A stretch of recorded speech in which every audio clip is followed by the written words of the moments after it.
निवडलेला अभंग जगद्गुरु तुकोबारायांचा आहे, 4 चरणाचा आहे, सर्वांच्या परिचयाचा आहे, सर्वांच्या पाठांतरातला आहे. ऐका, या अभंगाद्वारे जगद्गुरु तुकोबाराय तुम्हाला आम्हाला त्या देवाकडं, त्या जगाच्या चालक मालकाकडं, भगवंताकडं काहीतरी मागणं मागतात. पहिला मुद्दा, या पृथ्वी तलावरती, या सृष्टीवरती 3 जणांचे अवतार झाले. पहिला म्हणजे देवाचा, दुसरा म्हणजे साधू संतांचा आणि तिसरा म्हणजे तुमचा आमचा. वाक्य लक्षात ठेवा.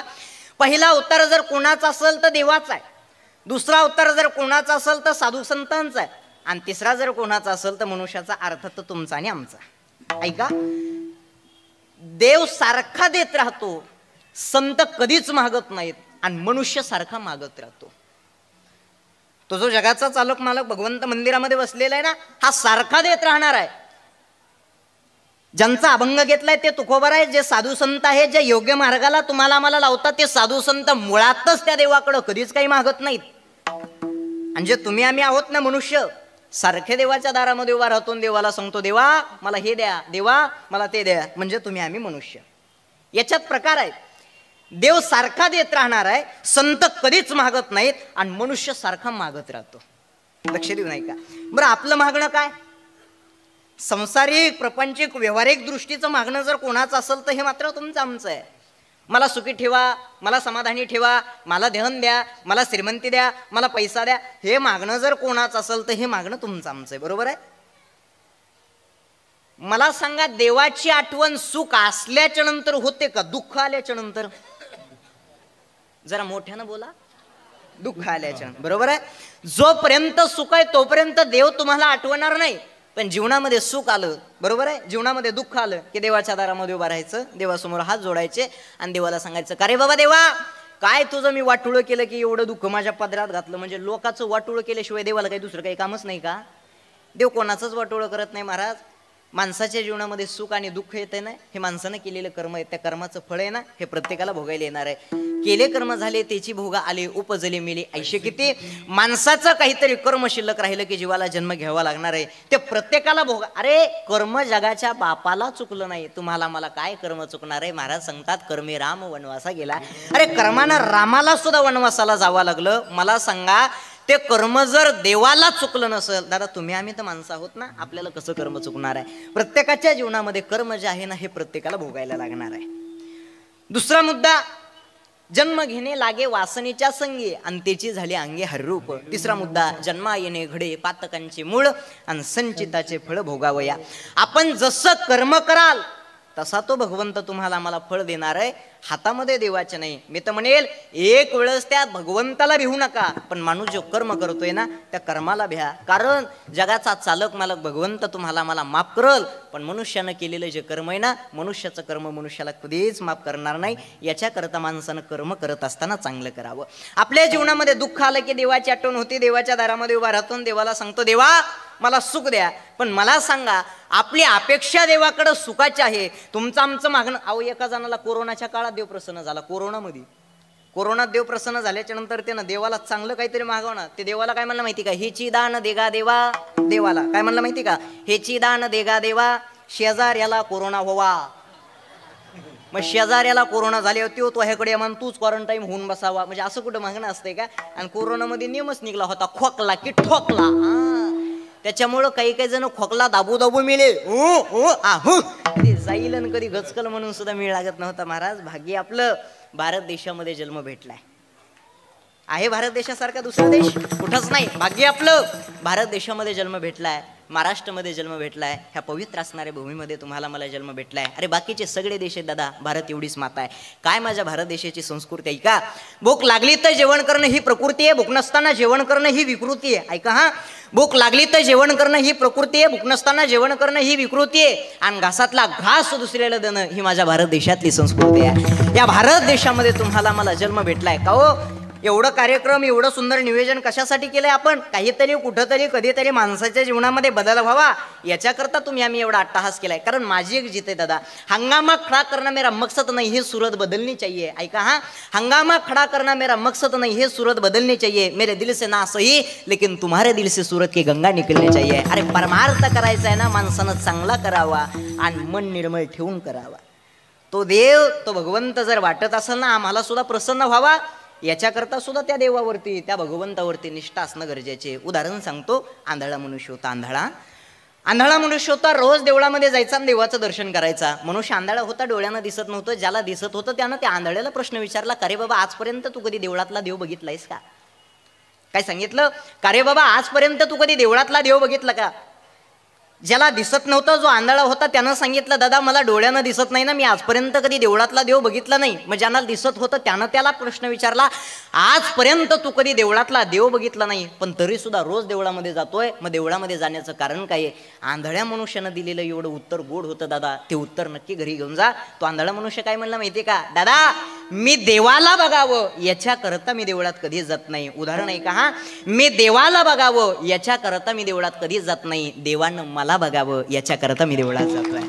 भाव निष्ठा जर त्या जगाच्या चालक मालकावरती, भगवंतावरती जर असेल ना, तर भगवंत आपलासा झाला म्हणून समजा. शुद्ध ज्याचा भाव झाला, दुरी नाही देव त्याला, दुरी नाही देव त्याला, दुरी नाही देव त्याला.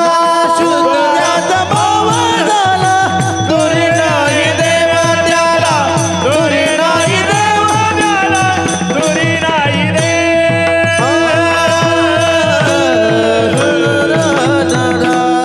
शुद्ध ज्याचा भाव झाला आणि दुरी नाही देव त्याला. ज्याचा भाव शुद्ध झाला त्याला हा भगवंत दूर नाही, हा भगवंत लांब नाही. नाही तर भगवंताचं ना आपलं अंतर फार दूरचं आहे. आणि मला असं वाटतं त्या देवाकडे जायचंय, त्या भगवंताकडे जायचंय ना, डायरेक्ट जाता येईल का?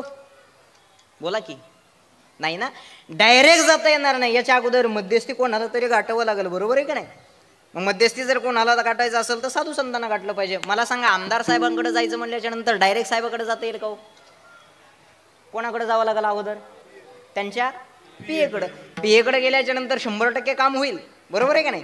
आणि जरी पीएकडे गेल्याच्या नंतर काम जर झालं नाही तर साहेबाची जिथं गाडी लावलेली तिथं गाडीकडे जायचं आणि ड्रायव्हर साहेबांना सांगायचं, असं असं माझं काम आहे, तेवढं करून द्या. नक्की काम होईल, पण मध्यस्थी कोणाला तरी गाठावं लागतं. लक्ष देऊ नाही का? आपले सुख आणि दुःख, आपले जे समस्या आहेत, जे सरकारपर्यंत म्हणतात त्यांना आमदार असं म्हणतात. माझं बोलणं कळतंय ना? ऐका, आपल्या ज्या सुखाच्या आणि दुःखाच्या समस्या आहेत त्या जे सरकारपर्यंत मांडतात त्यांना आमदार असं म्हणतात. आपल्या सुखाच्या आणि दुःखाच्या समस्या जे साधू संत भगवंताजवळ मांडतात ना, त्यांना साधू संत असं म्हणतात. काय समस्या आपल्या जीवनामध्ये ते भगवंताजवळ मांडणारे ते साधू संत आहेत. कारण जगाच्या कल्याणा संतांच्या विभूती आणि देह कष्टविती परोपकारे, येथे उपकारासाठी आले गरजा वैकुंठे. पण तोंड गोड असलं पाहिजे माणसाचं, काम काही करता येते, फक्त माणसाचा स्वभाव गोड असला पाहिजे, बरोबर आहे का नाही? स्वभाव गोड असला पाहिजे. पण काही काही जण चांगलं बोलतच नाहीत महाराज. ऐका, ह्या तोंडानं चांगलंही बोलायचंय आणि ह्या तोंडानं वाईटही बोलायचंय. माझ्या अंदाजानं ह्या तोंडानं वाईट बोलून एखाद्यासोबत नातं तोडण्यापेक्षा ह्या तोंडानं चांगलं बोलून एखाद्यासोबत नातं जोडा, आयुष्याचं कल्याण झालं म्हणून समजा. माणसानं बोलत असताना प्रेमानं बोललं पाहिजे महाराज. काय काय काही जण बोलतात महाराज, कीर्तन झालं जेवायला बसलो, माझ्या शेजारी एक जण जेवायला बसला, एक जण चपाती वाढायला आला, शेजारी बसल्याला कसं करतो, वाढ वाढ, महाराजाला भेटत नसते वाढ. म्हणजे माझ्या घरी मी काय गाजरे गवत खातो का काय का काही मिळच लागत नाही मला. तर माणसानं बोलत असताना प्रेमानं बोललं पाहिजे, बरोबर आहे का नाही? प्रेमानं बोलल्याच्या नंतर काही होत नाही. तुका म्हणे बाब पोटी, तुका म्हणे बाब पोटी, तुका म्हणे बाब.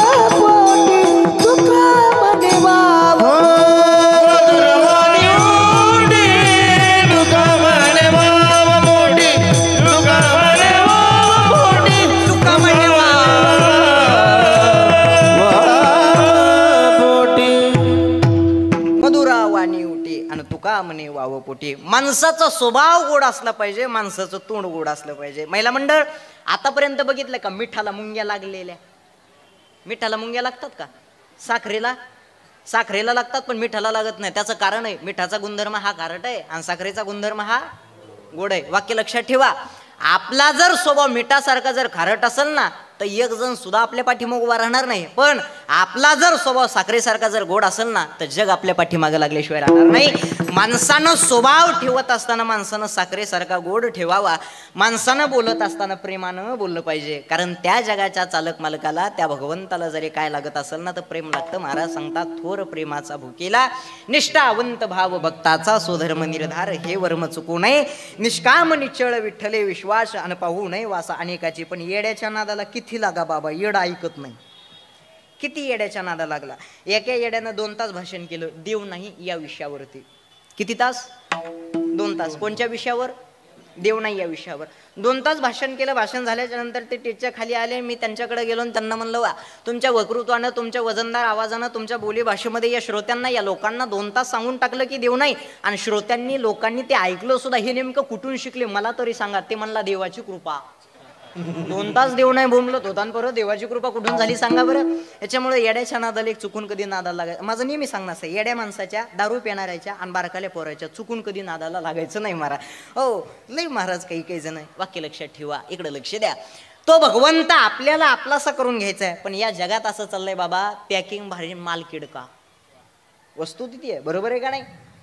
जगात असं चाललेलं आहे. लक्ष दे नाही का? तुकोबार आहे, प्रत्येकाच्या गावागावामध्ये, प्रत्येकाच्या गल्लोगल्लीमध्ये, घराघरासमोर जातात आणि प्रत्येकाला विनवणी करतात, देव घ्या कुणी, देव घ्या कुणी, आयता आला घर पुसुनी. पण तुम्ही आम्ही घेतला नाही, तुम्ही आम्ही उलट म्हणलो, देव न लगे देव. महाराज तो भगवंत आलाय पण आम्हाला नकोय. मग दारामध्ये आलेला देव, घरासमोर आलेला देव आपण वापस लावलेला आहे. वाक्य लक्षात ठेवा. तो जगाचा चालक मालक तो भगवंत आता आपल्याला आपलासा करून घ्यायचा आहे. प्रत्येकाची समस्या सुखाची आणि दुःखाची. पण आपल्याला जर वाटत असेल ना आम्हाला सुख पाहिजे, बरं एक वस्तू लक्ष देऊ नाही का, एक वस्तू ह्या काळात सुख देते ना, तर तीच वस्तू पुढच्या काळामध्ये दुःख देते. ज्याची अपेक्षा आहे त्याची प्राप्ती नाही, आणि ज्याची प्राप्ती आहे त्याची अपेक्षा नाही. सुखाची अपेक्षा पण त्याची प्राप्ती आहे का नाही. दुःखाची अपेक्षा कोणालाच नाही, पण त्याची प्राप्ती प्रत्येकाला आहे. ज्याची अपेक्षा आहे त्याची प्राप्ती नाही, ज्याची प्राप्ती आहे त्याची अपेक्षा नाही. माझं बोलणं कळतंय ना तुम्हाला? भाषा कळते ना माझी? हां, मग काही नाही, कारण प्रत्येकाची भाषा वेगवेगळी आहे. आवाज येतोय पाठीमागे? हां, चालतंय. हां, कारण प्रत्येकाची भाषा वेगवेगळी असते. कारण जिल्हा बदलला की तालुका बदलतो, तालुका बदलला की गाव बदलतं, आणि गाव बदललं की 100% भाषा बदलते. कारण आमच्याकडे माणसं मेल्याच्या नंतर जाळतात. तुमच्याकडं कसं आहे? हां, म्हणजे आमच्या भाषेतून तुमच्या भाषेत फरक आहे का? हां, ऐका, म्हणजे माझी भाषा कळते. आमच्या इकडं कीर्तन झाल्याच्या नंतर महिला मंडळी एका रांगेत, पुरुष मंडळी एका रांगेत महाराजांचं दर्शन घेण्यासाठी येतात. तुमच्याकडे येतात का? येतात ना? आमच्याकडे रिकाम्या हातात नाही येत बरं. आमच्याकडे 500-500च्या नोटा घेऊन येतात. बाया म्हणतात महाराज तर पैसे महागायला आणि सोबत काहीच आणलं नाही. महिला मंडळ टेन्शन घेऊ नका, मी तुमच्यासाठी सोपी ऑफर काढली. हां, मी कानातलं घेतो, मी नाकातली नथनी घेतो. दादा तो करण्याचा आवाज बरोबर. असंच मी एका कीर्तनामध्ये म्हणलो, मी मणी सुद्धा घेतो. एका बाईनं मला काळे मणी दिले का? आता हनू घ्यावा का सांगा? लय वाकडं चलते तो महाराज. काही जण विषय हा चाललेला आहे, मुद्दा हा चाललेला आहे. माझं सांगायचं तात्पर्य एवढं होतं, त्या जगाच्या चालक मालकाकडे जायचंय, भगवंताकडे जायचंय, देव आपलासा करून घ्यायचा आहे ना. ज्याची अपेक्षा त्याची प्राप्ती होत नाही, ज्याची प्राप्ती आहे त्याची अपेक्षा नाही. ज्याचं ऐका, एक वस्तू ह्या काळात जर सुख देत असेल तर तीच वस्तू पुढच्या काळात काय देते? दुःख. आता दिवस कोणचे? थंडीचे. थंडीमध्ये अंगात काय घालतो आपण? श्वेटर घातल्याच्या नंतर काय भेटतं? गरमी. बरोबर आहे. मग ते श्वेटर सुखाला कारणीभूत आहे की दुःखाला? सुखाला. पण ते श्वेटर उन्हाळ्यामध्ये मे महिन्यामध्ये घालायचं म्हटल्याच्या नंतर दुःख काय होणार? दुःख होणार. मग ते श्वेटर उन्हाळ्यामध्ये मे महिन्यामध्ये दुःखाला कारणीभूत आहे. मला सांगा, वस्तू बदलली की काळ बदलला? बोला. काळ बदलला, वस्तू एकच आहे, फक्त त्या वस्तूचा काळानुसार काय झालेला आहे? बदल झालेला आहे. म्हणजे वस्तू बदलत नाही, काळानुसार त्या वस्तूचा बदल होतो. आता एखादा गोड पदार्थ, तो पदार्थ मनुष्याला रोज आवडतो, पण तोच गोड पदार्थ रोज रोज रोज रोज रोज रोज पात्रात वाढला तर काय होते माणसाला? काय? उलटी. बरोबर, उलटीच म्हणतात ना. बरं, तिला उलटी का म्हणतात सांगू का? का तर तिला उलटीच म्हणतात. असं आहे का ते? ऐका, उलटी या शब्दाचा अर्थ तुम्हाला सांगतो. पात्रातला घास हातात आला, हातातला घास तोंडात गेला, आणि तोंडातला घास पोटात गेला, ही प्रक्रिया झाली सुलटी. पण पोटातला घास पचन न होता परत तोंडावाटे परत येणं, ही प्रक्रिया झाली उलटी. म्हणून ती वाक्य लक्षात ठेवा, आपली मराठी भाषा फक्त PhD पुरती मर्यादित नाही. प्रत्येक शब्दाला स्वतंत्र भूमिका आहे. प्रत्येक शब्दाला. झाड आणि वृक्ष हे DED ला समानार्थी महाराज, पण विश्वकोशात नाही. झाड वेगळं आणि वृक्ष वेगळं. ज्याला डायरेक्ट फळं येतात, फुलं येतच नाहीत असं जे आहे ते म्हणजे झाड आहे, आणि ज्याला फुलं येऊन फळं येतात असं जे आहे ना ते म्हणजे वृक्ष आहे. प्रत्येक शब्दाला स्वतंत्र भूमिका आहे. आता योगायोगानं आलं म्हणून तुम्हाला सांगतो, तुम्हाला महिला का म्हणतात बरं? तुम्हाला महिला का म्हणतात मी सांगू? यांना पुरुष म्हणतात म्हणून तुम्हाला महिला म्हणतात. असं आहे का बाबा ते? महिला या शब्दाचा अर्थच असा आहे, मै अधिक ला इज इक्वल टू महिला. मै म्हणजे पृथ्वी, ला म्हणजे सरस्वती. तुम्ही आम्ही सर्वजण जन्माला आल्याच्या नंतर ज्या माऊलीनं तुम्हाला आम्हाला अगोदर ज्ञान दिलं त्या माऊलीचं नाव म्हणजे महिला आहे. ते ज्ञान बऱ्याच जणाला कमी पडलं. ऐका हा, ते ज्ञान बऱ्याच जणाला कमी पडलं म्हणून काही जणांनी लग्न झाल्याच्या नंतर घेतलं. ज्यांचं झालंय त्यांना विचारा, ज्यांचं नाही झालं त्यांना नाही कळणार. म्हणजे घेण्याबाबतीत काही नाही, कोणाकडूनही घ्या, घेण्याला महत्व आहे. ऐका, देव आपलासा करून घ्यायचा आहे, भगवंत आपलासा करून घ्यायचा आहे. देवापर्यंत जाऊन देवाला कधीच नाहीत म्हणणार देवा जेवढं आयुष्य तेवढं तुझ्या चरणी समर्पित करायचंय, असं नाही. माझ्या जीवनामध्ये सुख दे, माझ्या जीवनामध्ये धन दे. ऐका, आजच्या अभंगामध्ये तुकोबारायांनी भगवंताकडे मागणं मागितलेलं आहे. मग महाराज साधू संत मुळातच कधी काही मागत नाहीत, मग तुकोबाराय हे संत नव्हते का? हो, तुकोबाराय हे संतच होते. मग महाराज आजच्या अभंगाद्वारे तुकोबारायांनी का मागणं मागितलंय? संत तर कधी मागतच नाहीत, पण तुकोबाराय मागणं का मागतात? मागणं मागण्याचं कारण काही. ऐका, देवाच्या दारामध्ये उभा राहून देवाला जे मागतात त्यांचं नाव म्हणजे मनुष्य. लक्ष देऊन ऐका हा, ज्याच्या दारामध्ये, त्या देवाच्या दारामध्ये उभा राहून त्या देवाला जर तुम्ही आम्ही सुख आणि दुःख मागतोय ना, त्याचं नाव मनुष्य आहे. पण देव ज्यांच्या दारामध्ये उभा राहतोय आणि ज्यांना म्हणतोय महाराज काहीतरी मागा, त्यांचं नाव संत आहे. साक्षात जगाचा चालक मालक पंढरीचा पांडुरंग तो भगवंत तुकोबारायांच्या दारामध्ये उभा राहिलाय आणि तो भगवंत तुकोबारायला सांगतोय महाराज काहीतरी मागा.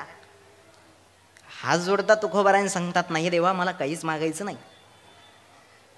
जगाचा चालक मालक भगवंत सांगतोय महाराज तुम्ही एवढी माझी आतापर्यंत सेवा केली, एवढी भक्ती केली, एवढं नामचिंतन केलं ना, याचं फळ म्हणून आज तुम्हाला काहीतरी माझ्याकडे मागावं लागणार आहे. तुकोबाराय सांगतात हे बघ देवा, मी जीवनात काहीच मागणार नाही. मी जरी सेवा केली असेल, मी तुझं नामचिंतन जरी केलं असेल, भगवंताची तुझी सेवा जरी केली असेल ना, तर मला संसारासाठी, मला प्रपंचासाठी, मला सुखी राहण्यासाठी, मला समाधानी राहण्यासाठी, मला धन, मला श्रीमंती, मला पैसा मुळातच काही नको आहे. भगवंत शेवटी हात जोडतय, महाराज काहीतरी मागावं लागेल तुम्हाला. तुकोबाराय सांगतात हे बघ देवा, वाड वडिलापासूनची परंपरा मी काहीच मागणार नाही. छान कार्यक्रमाची मजा त्यावेळेस आहे. गाणारे चांगले असले पाहिजे, वाजवणारे चांगले असले पाहिजे आणि ऐकणारे चांगले असले पाहिजे. सगळे चांगले असले तर कार्यक्रमाची मजा आहे. काही काही हसत नाहीत, बोलत नाहीत, काही नुसते अशी बघत आहेत.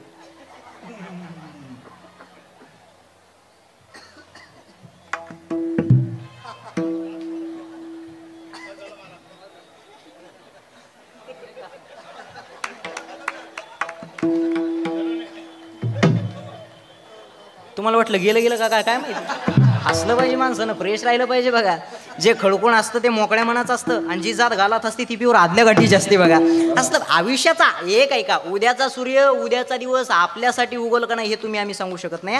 जेवढं आयुष्य भेटलंय ना, तेवढ्या आयुष्यामध्ये माणसानं आनंदानं राहिलं पाहिजे. आणि माझं कीर्तन समाज जसं असेल तसं, बरोबर आहे का नाही? समाजाला जे लागेल ते दिलं पाहिजे, बरोबर आहे का नाही? मुळात कीर्तनामध्ये विनोद नसला पाहिजे, कीर्तनामध्ये विनोद नसावा. मग तुम्ही म्हणतात महाराज कीर्तनामध्ये विनोद नसावा, तुम्हीच म्हणता राहून राहून तुम्हीच विनोद करता. एक गोष्ट लक्षात ठेवा, कीर्तनामध्ये विनोद नसलाच पाहिजे, पण मवा पडल्या फवारा हाणावा लागतो. एवढंही वाक्य लक्षात ठेवा. हां, कीर्तनामध्ये विनोद असावा, पण विषयाला धरून, विषयाला अनुसरून कीर्तनामध्ये विनोद असावा. इकडे लक्ष द्या.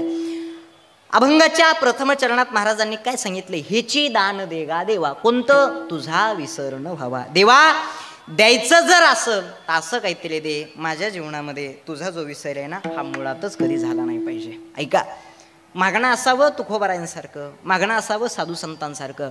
काय कीर्ती होती महाराज, ज्या नामदेव महाराजांच्या हातानं देवानं नैवेद खावा, फिरविले देऊळ जगा माझे ख्याते, नामदेवा हाती दूध प्याला, नोहे हा सामान्य महिमा संतांचा, नैवेद्य हातीचा मूर्ती जेवे. एवढी आतापर्यंत सेवा केली, एवढं दिलंय, तरी सुद्धा देवानं भगवंतानं मागणं मागायला सांगितलंय. पण तरी सुद्धा जगद्गुरु तुकोबारायांनी देवाकडे काय मागितलंय? देवा मला काहीच देऊ नको, फक्त आयुष्यामध्ये जीवनामध्ये जीवन जगत असताना तुझा विसर नाही पडला पाहिजे, मला बाकी काही नको. देवाकडं मागतो, देवानं दिल्याच्या नंतर कोणत्या देवानं दिले याचा सुद्धा मिळ नसतो तुम्हाला मला, लगेच देवाचा काय पडतो आपल्याला? विसर पडतो. पण ते तुकोबाराय सांगतात, माझ्या जीवनामध्ये त्या जगाच्या चालक मालकाचा, तो भगवंताचा देवा, तुझा जो विसर आहे ना हा मुळात मला कधी झाला नाही ना पाहिजे. मला बाकी धन नको, मला श्रीमंती नको, मला पैसा नको, मला बाकी काय काही नको, फक्त तुझा विसर नाही झाला पाहिजे. दान जर द्यायचं जर असेल ना तर असं काहीतरी दान दे, एवढं तुकोबारांनी आजच्या अभंगाद्वारे मागितलंय. ह्याची दान दे गा देवा, कोणतं तर तुझा विसर न व्हावा. तुमचं आमचं मागणं आहे, धन द्या, श्रीमंती द्या, पैसा द्या, पण हे काही का धन श्रीमंती पैसा कोणाच्या कामाला येत नाही. रावणाकडे किती श्रीमंती होती महाराज, एवढं धन. वाक्य लक्षात ठेवा, आपण घरात सोनं ठेवतोय त्याची लंका सोन्याची होती, एवढं श्रीमंत. त्याच्या संसाराचा त्याच्या प्रपंचाचा जर विचार करायचा जर झाला, 1,00,000 पोरं, 1,25,000 नातू आणि 80,000 बायका होत्या. आपल्याला एक भेटाना, त्याला 80,000 होते, एवढी श्रीमंती त्याच्याकडं. पण ज्यावेळेस रावण गेला ना त्यावेळेस एक कवडी सुद्धा सोबत घेऊन गेला नाही. शेवटी तुकोबारायलाच म्हणावं लागलं, तुका म्हणे ज्याची संपदा एवढी आणि सांगा ती कवडी गेली नाही. एक कवडी सुद्धा सोबत घेऊन गेला नाही. शेवटी माणसाला सगळं इथं ठेवावं लागलं. मला सांगा, रावणासारख्यानं जर सगळं इथं ठुलं असेल तर तुम्ही आम्ही काय सोबत घेऊन जाणार आहेत? येताना काही घेऊन आलेलो नाहीत आणि जाताना काही घेऊन जाणार नाहीत. सोबत जर काय जात असेल, माणसानं किती कीर्तन ऐकले, किती वेळा मंदिरात गेला, किती वेळा इथं आला, किती वेळा इथं ज्ञानदान अन्नदान केलंय, ह्याची पावती वर गेल्याच्या नंतर भगवंत नक्की काढल. आनंद इथंय महाराज, इथल्यासारखा आनंद, इथल्यासारखी माझ्या दुसरीकडे कुठंच नाही महाराज. फक्त आनंद माणसाला घेता आला पाहिजे आणि आनंद घेताना आनंद पचला बी पाहिजे. आनंद पचाय काय लागते माहिती आहे का? ताकद लागते, ताकदीशिवाय आनंद पचत नाही. उदाहरण सांगतो, आमच्या गावात एका 80 वर्षाच्या आजीला 10 लाखाची लॉटरी लागली. आजी 80 वर्षाच्या, लॉटरी 10 लाखाची. बँकेचे मॅनेजर म्हणले डायरेक्ट आजीला सांगताना आजी मरत्यान का, तर लॉटरी 10 लाखाची आणि आजी 80 वर्षाच्या. काळजी करू नका म्हणले. गावच्या कोतवालाकडे गेले. बाबा गावचा कोतवाल हुशार, गावचा कोतवाल आजीकडे गेला आणि आजीला सांगितलं, आजी जर तुम्हाला 10 लाखाची लॉटरी लागली तर तुम्ही काय करता? आजी म्हणल्या लागूच शकत नाही. कोतवाल म्हणला योगायोगानं जर लागलाच तुमचा नंबर तर? आजी म्हणले बाबा आतापर्यंत लॉटरी लागली नाही, 70-80 वर्ष झाली आणि लॉटरी लागणच कशी? कोतवाल म्हणला आजी चुकून हुकून जर लागलाच तुमचा नंबर तर काय करता? आजी बिले हुशार होते. आजी काय म्हणले माहिती का, बाबा मला जर 10 लाखाची लॉटरी लागलीच तर त्यातले 5 लाख तुला, कोतवालच मेला. सांगा बसला का आनंद? नाही महाराज, आनंद पचण्यासाठी सुद्धा काय लागते म्हणे ना, तर ताकद लागते. हा जो आनंद आहे ना, आनंद ताकदीशिवाय पचत नाही महाराज. घेतलं पाहिजे इथं आनंद. नाचावं माणसानं, पण कीर्तनात नाचावं. नाचू कीर्तनाचे रंगे आणि ज्ञान दीप लावू जगे. चोपदार थोडं पुढे या बरं. वा वा छान आहेत, एकदा त्यांच्यासाठी टाळ्या वाजवा. नाचण्यात प्रेम असावं.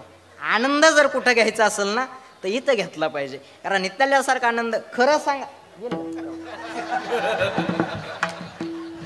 खरं सांगा चोपदार, मंडपात आनंद आहे का घरात आनंद आहे? कीर्तन करण्यात आनंद आहे का संसार करण्यात आनंद आहे? मग कीर्तन झाले कुठं जाणार आहे बोला? घरीच ना, बरोबर आहे. ऐका, संसार आहे, प्रपंच आहे म्हणून करायचं आहे. भगवंताचं नामचिंतन असून सुद्धा लोक करत नाही, फार मोठी शोकांती काय महाराज. केलं पाहिजे भगवंताचं नाम. या संसारात या प्रपंचात काही खरं नाही महाराज, काही खरं नाही. संसार प्रपंच काही कामाचा नाही. तुम्ही म्हणतात महाराज तुमचं लग्न झालं नाही, संसाराच्या प्रपंचाच्या लय उचापते करायला. हे बघा मी प्रामाणिक माणूस. हां बघा खालून कसे बोटे करते. हां मी प्रामाणिक माणूस आहे. काही बोलल पण मी बोलून पुरावा देईन. महाराजाच्या बोलण्याला पुरावा असावा, बरोबर आहे ना? महाराजाच्या बोलण्याला पुरावा असावा. आणि महाराजाच्या बोलण्याला जर पुरावा नसेल तर महाराज जित्ता पुरावा. याच्याकरता मी माझ्या बोलण्याला पुरावा देणार आहे. फलकट होतो संसार येते सार भगवंत, दुःख बांधवडी आहे हा संसार, सुखाचा विचार नाही कुठे. या संसारात या प्रपंचात सुखाचा विचार मुळातच कुठं नाही महाराज. उदाहरण सांगतो, प्रत्येकाची बायको प्रत्येकाला प्रत्येकाच्या भाषेत शिकवते. प्रत्येकाची बायको, वकिलाची बायको म्हणते थांबा तुमचा निकालच लावते. शिक्षकाची बायको म्हणते मला शिकू नका. नाव्याची बायको म्हणते मेल्याने माझा केसनं गळा कापला. पेंटरची बायको म्हणते एका रट्यात थोबाड रंगवीन. पखवाजाची बायको म्हणते थापा मारू नका. तर काय करायचे सांगा बरं महाराज, बरोबर आहे का नाही? बरं गायनाचारीची काय गपची बसते का? लयच हसायलेत महाराज. हा गायनाचारीची बायको काय गपची बसते का महाराज? किती गोड चालगायची बाबा, किती गोड. घरी जायचं आणि घरी गेल्याच्या नंतर बायकोला बाग हा चैतन्य महाराजाच्या कीर्तनामध्ये एवढी गोड चाल गायली. बायको म्हणते का बसा, लग्नाच्या आधीपासून मला माहिती तुम्ही किती चालीचे, तुम्ही घबरा. मला काय काय करायचं? प्रत्येकाची अवस्था तशी आहे महाराज. काय हे खरं नाही. मला सांगा कीर्तनकाराची बायको काय गपची बसते का? हो कीर्तनकाराची बायको काय गपची बसते का? कीर्तनकाराची बायको सुद्धा गपची बसत नाही. पण मला त्याचा अनुभव नाही म्हणून मी अजून काहीच सांगत नाही. हा प्रपंच, या संसाराच्या या प्रपंचाच्या कधीच नादाला लागू नका. आता कीर्तन झाल्या घरी जायचं आणि घरी गेल्याच्या नंतर वजनात बायकोला म्हणा चाल जेवायला वाढ. बरं का चोपदार, वजनात घरी जाऊन बायकोला म्हणा वाढ जेवायला. पण वजनात म्हणा, बायको जेवायला वाढणारच, फक्त तुम्हाला वजनात म्हणावं लागेल. नाही तर तुम्ही असं मिळी म्हणताना ए पिलू जेवायला वाढतेस का गो, कशाला वाढीत सांगा बरं. वजनात म्हणा, बायको जेवायला वाढणार. आणि एवढं जरी वजनात म्हणून बायकोनं जर जेवायला वाढलं नाही तर तिथून पुढं माझी फुल परवानगी तुम्हाला. अशा बाया मागं सारायच्या, अशा माझ्यासारख्या, असं बाहेर जायचं, असा निब्बर बुटाचा जोडा घ्यायचा आणि खन खन खन पायात घालायचा आणि धाब्यावर जेवून यायचं. खरं राहिलेलं नाही महाराज. हा संसार आहे, हा प्रपंच आहे. या संसाराच्या प्रपंचाच्या कधीच नादाला लागू नका. 2 महिन्या अगोदर एकदा मी सानपाड्याला कीर्तनाला आलतो. सानपाडा जवळ आहे ना नवी मुंबई. हां, सानपाड्याला मी कीर्तनाला आलतो. आता मुंबई वगैरे बघितली की ट्रॉफिक असते. कीर्तनाला आलो, आमचे जानकीराम महाराज आम्ही सोबत होतो. आणि येता येता तिथं सानपाड्यामध्ये थोडीशी ट्रॉफिक लागली. त्या ट्रॉफिकमध्ये एक भिकारी भीक मागण्यासाठी आला. आमचे महाराज ज्या साईडला बसलेले त्या साईडचे त्या भिकाऱ्यानं अशी काच वाजवली. असं थोडासा आवाज वाढवून द्या, थोडासा नॉर्मल. आमचे जानकीराम महाराज ज्या साईडनं बसलेले होते ना त्या साईडची त्या भिकाऱ्यानं अशी काच वाजवली. जानकीराम महाराजांना काच खाली घेतली आणि तो भिकारी महाराजांना पैसे मागू लागला. जानकीराम महाराजांनी खिशातले 5 रुपये काढले आणि ते भिकाऱ्याच्या हातामध्ये देऊन टाकले. तो भिकारी पुढं गेला आणि परत माघारी आला. ज्या साईडला महाराज बसलेले होते त्या साईडची परत त्या भिकाऱ्यानं काच वाजवली. जानकीराम महाराजांना काच खाली घेतली आणि तो भिकारी परत महाराजांना पैसे मागू लागला. जानकीराम महाराज म्हणले आधीच 5 रुपये दिलेत ना, पुन्हा नंतर काय करायचे. काय म्हणले महाराज, आधीच 5 रुपये दिलेत ना, पुन्हा नंतर काय करायचे. तो भिकारी काय मला माहिती का, महाराज आधीचे 5 माझ्यासाठी आणि दुसरे जे देणार आहे ते माझ्या मैत्रिणीसाठी. जानकीराम महाराज म्हणले कमाल आहे, भिकाऱ्याला सुद्धा मैत्रिणी असतात का. काय म्हणले महाराज, कमाल आहे म्हणले, भिकाऱ्याला सुद्धा मैत्रिणी असतात का. ते भिकारी काय मला माहिती का, तिच्यामुळेच भिकायला लागलोय.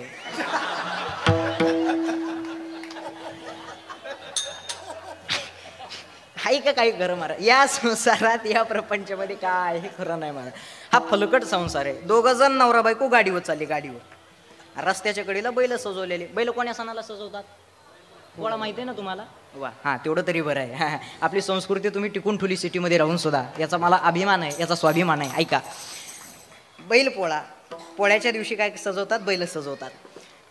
2 जण नवरा बायको चालले होते, रस्त्याच्या कडेला बैल सजवले होते. बायकोनं नवऱ्याला प्रश्न विचारला, होय म्हणले आज लयच बैल सजवलेत, आज कशाचा सण आहे. नवऱ्यानं सांगितलं आज बैलाचा सण आहे. म्हणला पोळा आहे. बायकोच्या काय मनामध्ये विचार आला की, बायको काय म्हणली माहिती का, बैलाचा जसा सण असतो तसा म्हशीचा एखादा नसतो का. काय म्हणले बायको, बैलाचा जसा सण असतो तसा म्हशीचा एखादा नसतो का. नवरा म्हणला झाली का आता संक्रांत. संक्रांत ऐकली आणि बाईला रागच आला. बायकोच्या मनात एवढं छान, माझा अपमान केलाय ना तर मी ह्याचा अपमान केल्याशिवाय राहणार नाही. थोडीशी पुढे गेले आणि रस्त्याच्या कडीला गाढवं चरत होते. गाढवं काय, गाढवं चरत होते रस्त्याच्या कडीला. आता बायकोला याचा अपमानच करायचा होता. बायको नवऱ्याला कशी करते, तुमचे पाहुणे. काय म्हणली बायको नवऱ्याला, म्हणली तुमचे पाहुणे. नवरा तिच्या पुढचा होता. नवरा गाढवाकडे बघतो आणि गाढवाला म्हणतो राम राम सासरे बुवा. बोला काय करायचे आता सांगा. काही खरं नाही महाराज. हा संसार आहे म्हणजे हा प्रपंच आहे. या संसाराच्या या प्रपंचाच्या मुळात कधी नादाला लागू नका. फलकट तो संसार येते सार भगवंत, दुःख बांधवडी आहे हा संसार, सुखाचा विचार नाही गोटे. इकडे लक्ष द्या. या संसारात म्हणे या प्रपंचात सुखाचा विचार कुठं नाही. आनंद घेतला पाहिजे महाराज. इथं जेवढा आनंद आहे, इथं जेवढी मजा आहे ना, इथल्यासारखा आनंद आणि इथल्यासारखी मजा म्हणे महाराज दुसरीकडे कुठंच नाही. भगवंताचं नामचिंतन करण्यामध्ये माणसानं आयुष्य घातलं पाहिजे. कशामध्ये, भगवंत. अरे दादा एवढं तुला मुलाचं शरीर भेटलंय, उद्याचा दिवस उद्याचा सूर्य आपल्यासाठी उगल का नाही तुम्ही आम्ही सांगू शकत नाही. मग जेवढं आयुष्य भेटलंय तेवढं तरी माणसानं चांगलं जगलं पाहिजे. हे काही का, मनुष्य किती दिवस जगला ना दादा याला काही किंमत नाही. ऐका, मनुष्य किती दिवस जगला याला काही किंमत नाही. मनुष्य कसं जगलाय याला फार मोठी किंमत आहे. माणसानं जगत असताना मात्र चांगलं जगावं. त्या देवाची, त्या जगाच्या चालक मालकाची, भगवंताची कला आहे. तुमच्यावरती आमच्यावरती एवढे उपकार आहेत. हा, देवानी प्रत्येकाला बनवलंय पण प्रत्येकाला सारखं बनवलं नाही. नाक वेगळं, डोळे वेगळे, कानं वेगळे, प्रत्येकाचा रंग वेगळा, प्रत्येकाचे कानं वेगळे. प्रत्येकाला देवानं बनवत असताना सगळ्याला सारखं बनवलंय का. आणि उदाहरणार्थ जर सगळेच सारखे बनवले असते तर चेहऱ्यावरती नंबर प्लेट लावावं लागली असती. MH01 Mumbai passing, MH14 Pune, बरोबर आहे का नाही. असं कळावं लागलं असतं कारण हे ओळखू आले नसते म्हणून. पण देवाची कला आहे. नाकाच्या जागेवर नाक दिलंय. बरं कानं इथंच का दिलेत.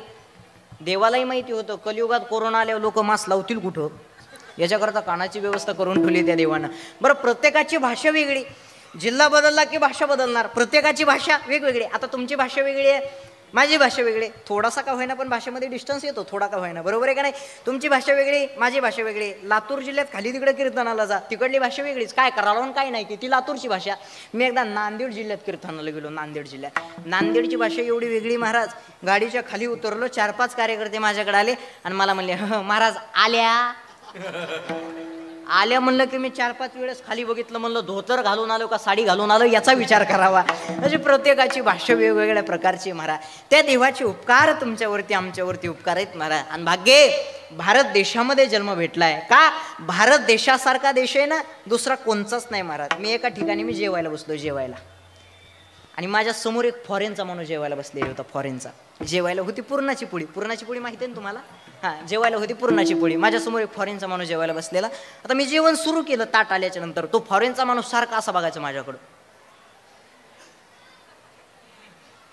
मी जेवत होतो, तो नुसता माझ्याकडे बघत होता. मला पक्क कळालं ह्याला कशात काय बुडून खावा म्हणून कळा ना. म्हणून मी त्याला त्याच्या भाषेत म्हणलं शिरू खरा, जेवण शिरू खरा. तो म्हणला महाराज जेवण शिरू करायचे पण कसे करायचे? त्याला म्हणलं फळे मोडायचे, दुधात बुडवायचे, तोंडात घालायचे, शिरू करायचे. ते म्हणला महाराज शिरू करायचे पण एक प्रॉब्लेम आहे. म्हणलं काय? ते म्हणलं हे पुरणमध्ये कश काय गेला? येडी हळद म्हणाली पोळी चौकून प्याकन मधी पुरण गेलं कसं? त्याला म्हणलं एवढं कळायला भारत देशात जन्म घ्यावा लागला. त्याच्याकरता आमचा भारत देश महान आहे. या भारत देशामध्ये तुम्हाला मला जन्म भेटलाय ना, मी अगोदरच सांगितलं होतं बाकीचे सगळे देश आहेत, भारत एवढीच माता आहे. अभिमान वाटला पाहिजे आपल्याला, स्वाभिमान वाटला पाहिजे. ह्या पवित्र असणाऱ्या ह्या भारत देशामध्ये जन्म भेटलाय, या महाराष्ट्रामध्ये जन्म भेटलाय, या जिल्ह्यामध्ये, या तालुक्यामध्ये, या वाडीवरती पवित्र अशा या ठिकाणी जन्म भेटून एवढा भव्य दिव्य अशा प्रकारचा गुढ अशा प्रकारचा कार्यक्रम तुम्हाला मला बघायला ऐकायला भेटतोय. याच्या पलीकडे काय मोठं भाग्य पाहिजे सांगा ना. तर हल्ली सध्याच्या काळात वारकरी संप्रदायाला लोक मानत नाही, पण आनंदाची गोष्ट आहे. तुमचं कौतुक करावं एवढं थोडं आहे महाराज. एवढ्या मोठ्या मुंबईसारख्या कल्याणसारख्या सिटीमध्ये राहून सुद्धा एवढं गोड असणारं तोलामोलाचं वातावरण केलंय. म्हणजे वारकरी संप्रदाय आपला हा धर्म तुम्ही मात्र नक्की टिकून ठेवला. ही काळाची गरज आहे. इथून पुढच्या पिढीला हे सांगितलं पाहिजे, इथून पुढच्या पिढीला हे कळालं पाहिजे. ही काळाची गरज आहे. आपण म्हणतो विज्ञान एवढं पुढं गेलं, जग शुद्ध झालं, जग स्टँडर्ड झालं, पण मला नाही वाटत की जग अजून बदललंय. लोक म्हणतात लोक आता 50% बदलले, 100% बदलले, पण तुम्ही आम्ही फक्त आत्ताशिक 50% बदललोत. का माहितीये का? आत्ताशिक फक्त बुटा आणि चपला घालून जेवायलेत. जेव्हा बुटात वरण भात घेऊन खाते तो म्हणायचं आता 100% बदलले. म्हणजे अजून काही 100% बदललेलं नाही बघा. हा, तुमच्यावरती आमच्यावरती हे साधू संतांचे खरंच उपकार आहेत महाराज. भाग्ये एवढी मंडळी तुम्हाला आम्हाला लाभतायत. एवढे सर्व समोर बसलेले हे सर्व ज्येष्ठ श्रेष्ठ मंडळी, ज्ञानवृद्ध मंडळी, वयवृद्ध मंडळी, तपवृद्ध मंडळी कीर्तनाला येत आहे. कशासाठी? काहीतरी कुठंतरी माणसाच्या जीवनामध्ये बदल व्हावा, कुठंतरी काहीतरी माणसाचे एवढा मोठा कार्यक्रम करायचा आहे, एवढं मोठं नियोजन करायचं आहे. कशामुळं? प्रत्येकाच्या जगाच्या मागं, प्रत्येकाच्या पाठीमागं व्याप लागलेला आहे. 1 तासाचा जरी वेळ काढा म्हणलं तर वेळ निघू शकत नाही. प्रत्येकाच्या पाठीमागं व्याप आहे. पण मला सांगा, एवढा वेळातला वेळ काढून तुम्ही सर्वजण इथं वेळ देताय कशासाठी हो? कुठंतरी काहीतरी माणसाच्या जीवनामध्ये बदल व्हावा, इथून पुढची जी पिढी आहे ही सुधरावी, वारकरी संप्रदाय यांना कळावा, आपला काय धर्म हे यांना कळावा, याच्याकरता तुम्ही आम्ही एवढा अट्टहास केलाय. पण एवढा अट्टहास करून जर काहीतरी कुठं जर मनुष्याच्या जीवनात जर बदल नाही झाला तर काय उपयोग आहे सांगा बरं? काहीतरी कुठंतरी माणसाच्या जीवनामध्ये 1 वर्ष सप्ताह केल्याच्या नंतर 1 वर्षात 1 जण जरी माळकरी झाला ना तर सप्ताह केल्याचं सार्थकी लागलं म्हणून. बाकी काही नाही महाराज. काही अपेक्षा करताय अजून सांगा? कार्यक्रम करतोय, एवढा अट्टहास करतोय ना, एवढं निवेदन करतोय ना, माणसाच्या जीवनामध्ये कुठंतरी काहीतरी बदल झाला पाहिजे याच्याकरता तुम्ही आम्ही एवढा अट्टहास केलाय. आणि माझं भाग्य आहे आज तुमच्या समोर येण्याचा योग आहे. माझी पात्रता नाही मी तुम्हाला कीर्तन सांगावं, मी तुम्हाला उपदेश करावा, माझी तेवढी पात्रता नाही आहे. पण तुम्ही आमच्यामध्ये ज्ञानोबारायला तुकोबारायला बघतात. काय उपकार आहेत महाराज साधू संतांचे. त्या काळात ज्ञानोबारायला 1 टायमाचं जेवण पोटभर भेटलं नाही. माझं बोलणं कळतंय ना तुम्हाला? त्या काळामध्ये ज्ञानोबारायला 1 टायमाचं जेवण पोटभर भेटलं नाही, पण ज्ञानोबारा तुकोबाराय म्हणलं की पंचपक्वान्नाचं ताट समोर येतं. हे उपकार तुमच्या व्यक्ती कोणाचे असतील ना तर हे साधू संतांचे उपकार आहेत. आणि एक ऐका, फुकट कोणी कोणाला देत नाही महाराज. जगात फुकट कोणी कोणालाच देत नाही, पण जगाचा उद्धार होण्याची ज्ञानेश्वरी ज्ञानोबारायने तुम्हाला आम्हाला फुकट देऊन टाकले. काय उपकार आहे साधू संतांचे. फुकट. तुकोबारायांचा गाथा काय श्रेष्ठ आहे, किती साधू संतांची श्रीमंती एका वाक्य सांगता का? तुकोबारायांच्या गाथ्यातील एका अभंगावर कीर्तन करून जर कीर्तनकार कोट्याधीश होत असेल, मी महाराजांची श्रीमंती तुम्हाला सांगता येईल का? तुकोबारायांच्या गाथ्यातील एका अभंगावर कीर्तन करून जर कीर्तनकार कोट्याधीश होत असेल, तर एवढा मोठा तुकोबारायांचा गाथा आमच्या तुकोबाराने लिहून ठेवला. हे तुकोबाराय किती श्रेष्ठ आणि हे तुकोबाराय किती श्रीमंत आहे. एवढे श्रेष्ठ तुकोबाराय, एवढी श्रीमंती जगद्गुरु तुकोबारायांची. स्वतःसाठी काहीच ठुलं नाही. मुलगा अन्न करता मेला, पण धन श्रीमंती पैसा कधीच मागितला नाही साधू संतांनी. अधिकार संपन्न होते महाराज. आणि दास्यत्वाच्या पराकाष्ठेचा विचार करायचा झाला ना, तर बाबाजी मी नक्की सांगाल, तपासायचं असेल तर साधू संतांना तपासा, बाकीच्यांना तपासत बसू नका. काय उपकार आहे तुझे दास्य करू आणि का मागो खावया धेग झाली जिने माझे पंढरी राया कायगा विठोबा तुझा आता म्हणावे शुभाशुभ गोड तुम्हा थोरांच्या दैवे संसाराचा धाक निरंतर आम्हाशी मरण भले परी काय उकळायशी तुझ्या शरणागत शरण जाऊ अनेक असेन तुका म्हणे लाज कवना हे का नसी. किंवा रोज काकड्यात म्हणतो तुम्ही आम्ही कागा किवेलवाणा केलो दिनाचा दिन काय तुझी हीन शक्ती झालीशी दिसे लाज वाटे म्हणा तुझा मन वितादास गोडी नाही रस बोलिली यासारखे. बरोबर आहे का नाही? काय दसतोय महाराज. हे अभंग वाचल्याच्या नंतर, हे अभंग बघितल्याच्या नंतर कळतं महाराज, एवढं साधू संतांचं दस्यत्व, एवढे साधू संतांचे उपकार तुमच्यावरती आमच्यावरती आहेत. हे सगळं देऊन टाकलं महाराज, सगळं देऊन टाकलं तुम्हाला आम्हाला, सगळं देऊन टाकलं. पण इथून पुढच्या पिढीला हे कळलं पाहिजे, हे कळणं गरजेचं आहे. याच्याकरता एवढा सुंदर एवढा अट्टहास तुम्ही आम्ही केलाय ना, हे माणसाच्या जीवनामध्ये बदल होण्यासाठी केलाय. ऐका, प्रत्येकाला वाटतं तो देव माझा व्हावा, मी त्या देवाकडे जावं, देवानं आपलंसं म्हणावं, प्रत्येकाला वाटतं. बरोबर आहे का नाही? पण त्या भगवंताला सुद्धा, त्या देवाला सुद्धा काय लागत असेल ना, तर भाव लागतो, निष्ठा लागते आणि प्रेम लागतं. तेवढा भाव तेवढी निष्ठा आपल्याकडे नाही आहे, असली पाहिजे.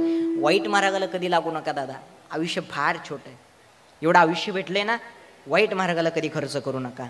आयुष्यात चांगल्या मार्गाला कधीही खर्च करा.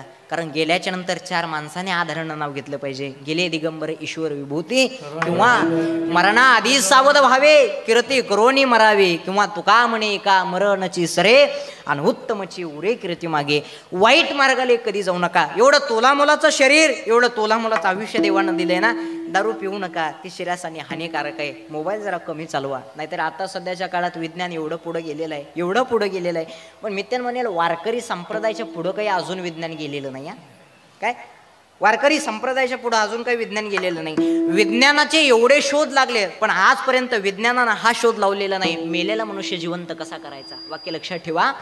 विज्ञानाचे एवढे शोध लागले, पण आजपर्यंत विज्ञानानं हा शोध लावला नाही, मेलेला माणूस जिवंत कसा करायचा. 750 वर्षापूर्वी ज्ञानोबाराने मेलेला माणूस जिवंत केला. अधिकार जर कोणाचा असेल ना, तर हा अधिकार साधू संतांचा आहे. एवढे उपकार साधू संतांचे तुमच्यावरती आमच्यावरती आहे. हा, एवढं आयुष्य भेटले ना, मोबाईल थोडासा कमी वापरला पाहिजे महाराज. एक जण मोबाईल घेऊन बाथरूममध्ये गेला, मोबाईल घेऊन बाथरूममध्ये गेला, ते जाताना सरळ गेला, येताना वाकूनच आला. 3 डॉक्टर बोलले, 3 डॉक्टर. नेमकं याला झालंय काय? पहिल्यानं सगळी टेस्ट केली, पहिल्याला काहीच मेळ लागला नाही. दुसऱ्यानं सगळी टेस्ट केली, दुसऱ्याला काही मेळ लागला नाही. तिसरा जरा हुशार होता, तिसऱ्यानं नीट निरीक्षण केलं. तिसरा म्हणला याला काहीच झालं नाही, त्या मोबाईलच्या राड्यामुळे पॅन्टीची गुंडी शर्टाला लागली म्हणून वाकलाय, बाकी काही नाही. बघा महाराज, मोबाईल बी थोडासा कमी वापरला पाहिजे. बरोबर आहे का नाही महाराज? हा, आयुष्य भेटलंय ना, आयुष्य चांगलं जगलं पाहिजे, प्रेमानं जगलं पाहिजे. आणि दारू एक पिऊ नका, दारू हे शरीरासाठी हानिकारक आहे. तुमचा लहान भाऊ म्हणून ऐका, मुलगा म्हणून ऐका, पण दारू ही शरीरासाठी हानिकारक आहे. तरुण मंडळीला माझी सांगण्याची विनंती आहे, वाईट मार्गाला कधी जाऊ नका दादा. दारू पिणारे एवढे हुशार असतात, फक्त पितात म्हणून वायाला जातात. नाही तर दारू पिणाऱ्याचे चुकून कधी नादाला लागायचं नाही. एवढे हुशार दारू पिणारे उदाहरण सांगताय का? एक जण एवढा दारू प्यायचा, एवढा दारू प्यायचा, त्यानं काय केलं माहिती आहे का? एक दिवशी रात्री पिऊन आला, बायकोनं आतमधून दार लावून घेतलं, आतमधून दार लावून घेतलं बायकोनं, आणि हा दार वाजवत होता. असे थंडीचे दिवस होते, दार वाजवत होता. बायको म्हणली मी दार उघडणार नाही. तो म्हणला का? बायको म्हणली रोज दारू पिऊन येता, मला त्रास देता, मी दार उघडू कशाला, मी दार उघडणार नाही. दारू पिणारे एवढे हुशार असतात. तो काय म्हणला माहिती का? जर तू दार उघडलं नाही तर समोर विहीर आहे म्हणला. विहीर कळते ना तुम्हाला? हा, समोर विहीर आहे म्हणला, विहिरीमध्ये उडी मारल आणि उडी मारून मी काय देईल, माझा जीव देईल. विहिरीमध्ये उडी मारून माझा जीव देईल. बायको म्हणली जा मरून. यानं एवढा दगड घेतला आणि विहिरीमध्ये टाकला. जसा दगड विहिरीमध्ये टाकला तसा धपकून आवाज झाला. बायकोला वाटलं खरंच उडी मारली का काय, जाऊन बघावा.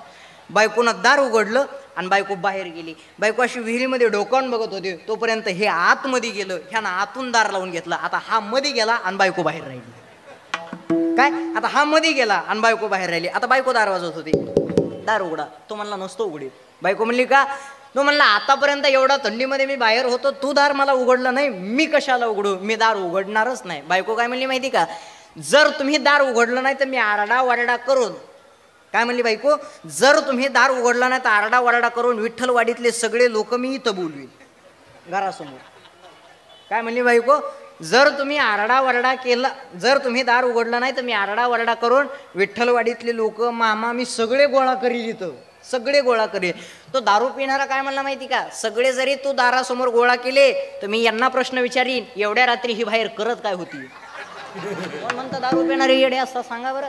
त्याच्यामुळे ह्या दारू पिणाऱ्याचे चुकून कधी नादाला लागायचं नाही. महाराज हे हुशार असतात, हे फक्त पितात म्हणून वायाला जातात.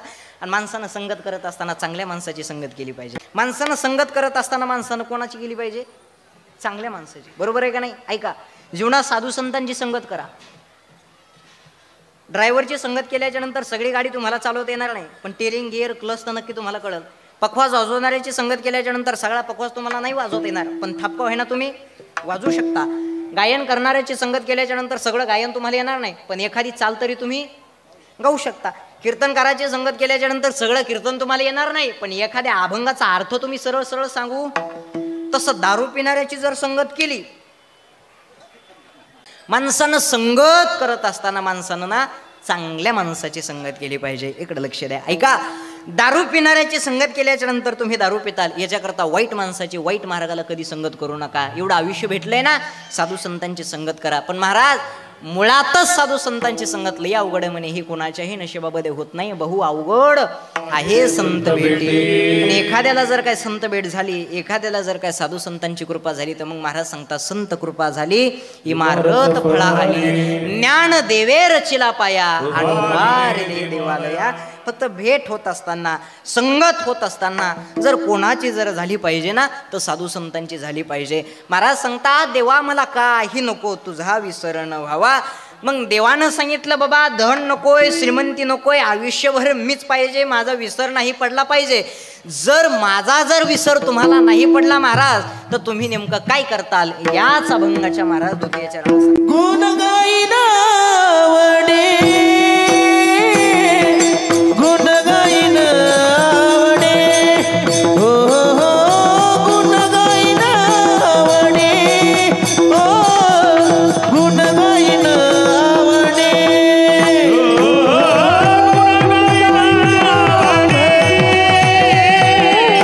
गुण गाईना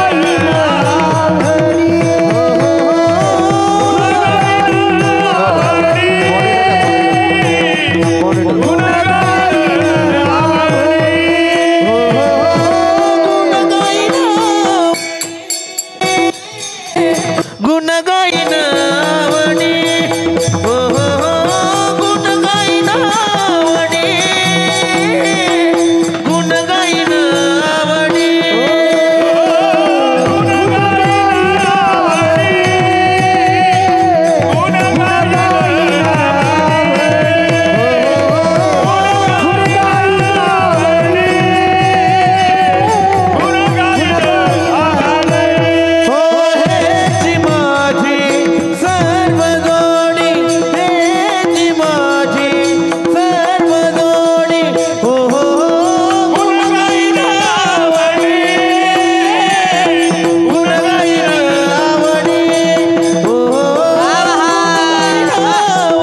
अभंगाच्या द्वितीय चरणात महाराज सांगतात, गुण गायीन आवडी ह्याची माझी सर्व जोडी. देवा मी आयुष्यभर जर काय करल ना तर फक्त तुझे काय करल, मी आयुष्यभर तुझे गुण गाईल. गुण गायीन आवडी ह्याची माझी सर्व जोडी. लक्ष देऊ नाही का, त्या जगाच्या चालक मालकाचं भगवंताचं जर गुण गायलं तर नक्की आपल्या जीवनामध्ये सुख भेटल, नक्की आपल्या जीवनामध्ये समाधान भेटल.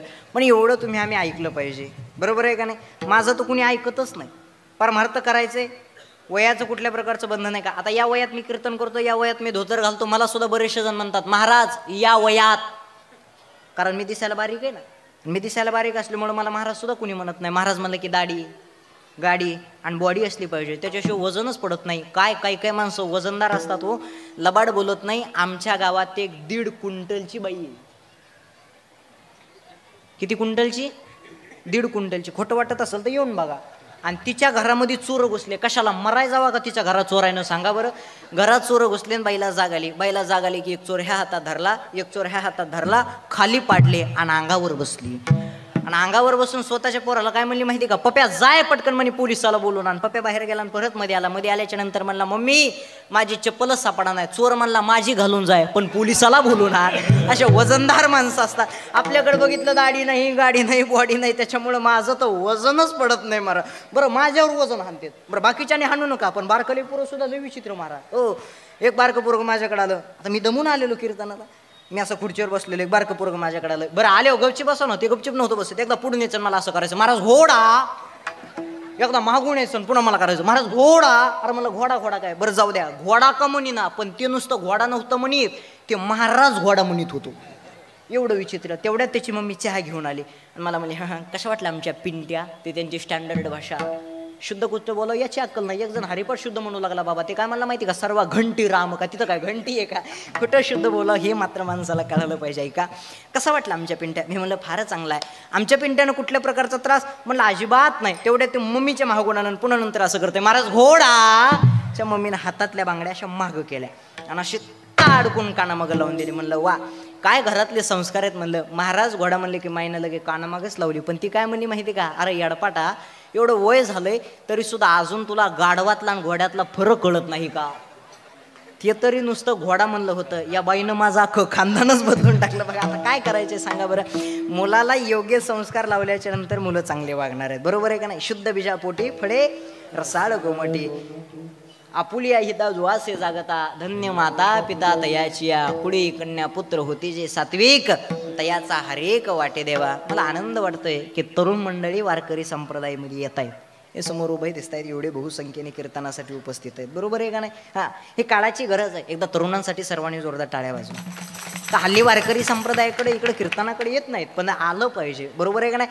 परमार्थ म्हणजे काय हे त्यांना सुद्धा कळलं पाहिजे, कळणं हे गरजेचं आहे. मी सांगत होतो बारकले पोरं एवढे विचित्र असतात महाराज. एका गावात मी कीर्तनाला गेलो, एक बारकं पोरगं माझ्याकडे आलं, मला म्हणलं चला महाराज आपली इथं चहा घ्यायला. त्याला म्हणलं चहा घेत नाही, ते मला दूध घेऊ चला. गेलो महाराज त्याच्या इथं दुधाला गेलो, त्या पोरानं मला 2 तांबे दूध पाजलं, 2 तांबे.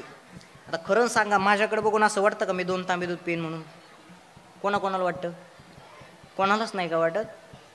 आपलीकडला कीर्तनाचा टाईम, सिटीमधला कीर्तनाचा टाईम कितीचा असतो, 7 ते 9. 9ला कीर्तन झाल्याच्या नंतर जेवण वगैरे. आमच्या तिकडे पुण्यामध्ये कीर्तन झालं 7 ते 9. 9ला कीर्तन झालं, एक ताई माझ्याकडे आल्या.